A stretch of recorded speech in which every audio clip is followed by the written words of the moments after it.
मुद्दे को लेकर कोर्ट का दरवाजा खटखटाएगी कांग्रेस। जबलपुर कांग्रेस के वरिष्ठ नेता और राज्यसभा सांसद विवेक तन्खा का बड़ा बयान सामने आया है। जबलपुर में उन्होंने चुनावी नतीजों की पारदर्शिता पर सवाल खड़े किए हैं। उन्होंने कहा है कि ईवीएम मुद्दे को लेकर कांग्रेस के पास अदालत का दरवाजा खटखटाने का रास्ता खुला हुआ है। चुनाव में पारदर्शिता के मुद्दे को लेकर संसद, कोर्ट, चुनाव और जनता के बीच जाने के लिए कांग्रेस के पास रास्ते खुले हुए हैं। उन्होंने आरोप लगाया है कि चुनाव में जो पारदर्शिता होनी चाहिए वह नहीं दिखी। चुनाव के पहले ग्राउंड में बदलाव का माहौल था, लेकिन चुनावी नतीजों के बाद लोगों में आक्रोश नजर आ रहा है। चुनाव में पारदर्शिता रहेगा इंडिया गठबंधन का अहम मुद्दा।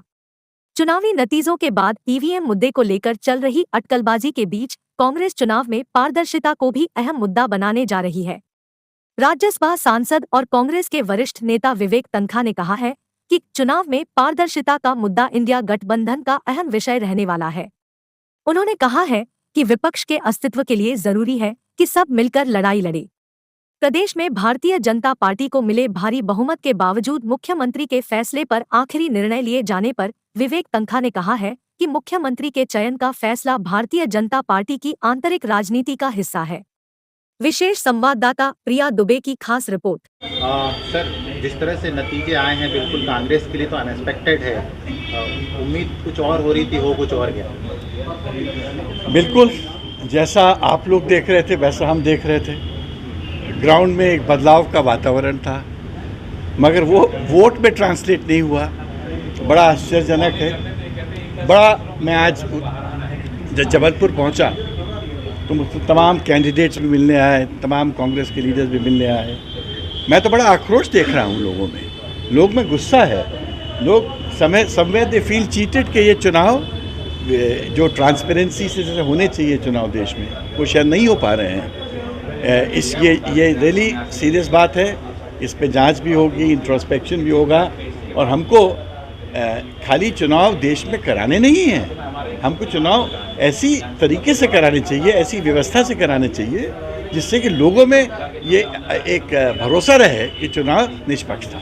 सर, 2 राज्यों में ऑलरेडी सरकार थी, वो चली गई। मध्य प्रदेश में आप बोल रहे थे नहीं आई, तो दिल्ली में इस बात को लेकर चर्चा आप लोग की भी हुई होगी। क्या कुछ निष्कर्ष निकला है? नहीं, मेरी अलग से कोई चर्चा नहीं हुई। और आज शायद समीक्षा बैठकें थी दिल्ली में, छत्तीसगढ़ की भी थी, शायद मध्य प्रदेश की भी थी, क्योंकि मध्य प्रदेश के लीडर्स सब आ रहे थे दिल्ली और मुझसे फ़ोन पे बात कर रहे थे, मुझसे मिलना चाहते थे। बट क्योंकि मैं जबलपुर आ रहा था तो मैं आज उनसे नहीं मिल पाया।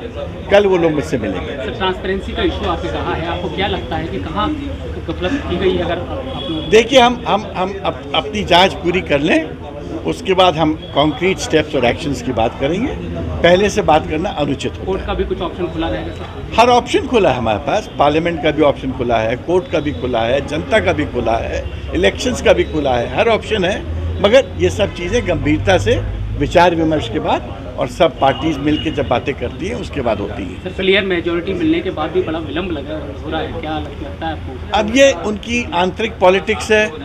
अब उनको 3-4 जगह उनको चीफ मिनिस्टर्स बनाने हैं। घोषणा भी की है कि हम नए चीफ मिनिस्टर्स नए लोगों में से बनाएंगे। तब ये तो उन्हीं का आंतरिक मामला है, इसमें हम लोग क्या कह सकते हैं? उम्मीद क्या, एक्सपेक्टेशन क्या है पार्टी से? नहीं, हम क्या उम्मीद करेंगे? ये तो उनका डिसीजन है कि उनको किसको चीफ मिनिस्टर बनाना है। जिसको वो चीफ मिनिस्टर बनाएंगे हम लोग उस डिसीजन का स्वागत करेंगे, क्योंकि ये प्रजातांत्रिक प्रणाली का एक हिस्सा है। सर, 2 महीने बाद लोकसभा इलेक्शन आप जा रहे हैं, तो क्या इंडिया गठबंधन इस बात को लेकर आएगी कि ईवीएम से जिस तरह से अनएक्सपेक्टेड रिजल्ट ये मुद्दा रहेगा? क्या इंडिया गठबंधन? बिल्कुल, हर मुद्दा रहेगा। और इंडिया गठबंधन की मीटिंग्स का शुरुआत हो चुकी है। आई एम श्योर अगर इंडिया में ऑपोजिशन को सरवाइव करना है और प्रजातंत्र को सरवाइव करना है तो ऑपोजिशन के पास भी कोई विकल्प नहीं है but to fight the election together.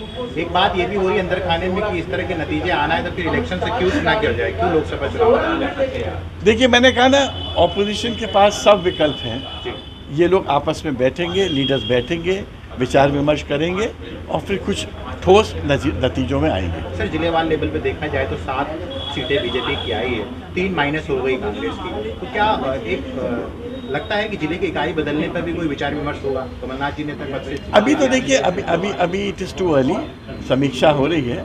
और किसी भी इतने बड़े अभियान के बाद कोई भी पार्टी एक समीक्षा करती है, फिर समीक्षा के बाद सुधार लाती है, पर इसमें समय लगता है। बड़ा कंफ्यूजिंग है सर कमलनाथ जी के स्टेप को लेकर भी, कभी इस्तीफे का हल्ला उड़ता है, कभी कुछ, तो आप क्या कहना चाहेंगे? मैं इस पर कुछ टिप्पणी नहीं करना चाहता, ये व्यक्तिगत मामला है कमलनाथ जी और हाईकमान के बीच का, और मुझे इसकी पर्सनल जानकारी कुछ नहीं है।